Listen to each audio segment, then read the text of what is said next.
నమస్కారము. శ్రీమద్ భాగవత మహాపురాణము ప్రథమ స్కందము 15వ అధ్యాయము. శ్రీకృష్ణుని వియోగం వలన పాండవులు కలత చెందుట,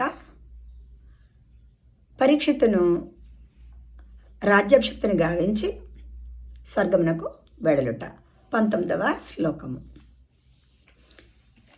శయ్యాసనాటన వికత్తన భోజనాదిష్వైక్యాద్వయస్య వృతవానితి విప్రలబ్ధః సఖ్యుః సకేవ పితృవత్తనయస్య సర్వం సేహే మహాన్మహితయా కుమతేరఘమ్మే.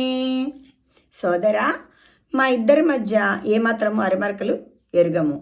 పరుండునప్పుడు, కూర్చున్నప్పుడు, అటునిటు తిరుగునప్పుడు, సరసల్లాపములు చేయునప్పుడు, భోజనము చేయునప్పుడు, ఓయి మిత్రమా, నీవు సత్యసంధుడు సుమా అని నేను ఎన్నోసార్లు వ్యంగ్యముగా మాట్లాడుచుండేది వాడను.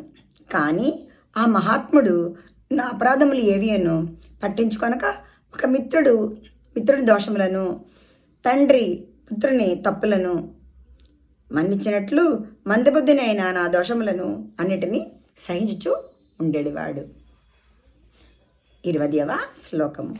సోహం రూపేంద్రరహిత పురుషోత్తమేన సఖ్యా ప్రియేణ సుహృదా హృదయేన శూన్యః అద్వన్యురుక్రమ పరిగ్రహమంగరక్షన్ గోపైరసద్భిరబలేవ విసిజితోష్మి.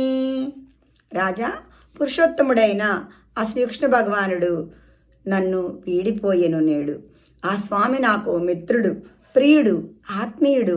ఇంత ఏలా నా ఆత్మయే అతడు లేనందువలన నా హృదయము శూన్యమైనది. నేడు జరిగిన సంఘటన నేను నీకు తెలిపెదను.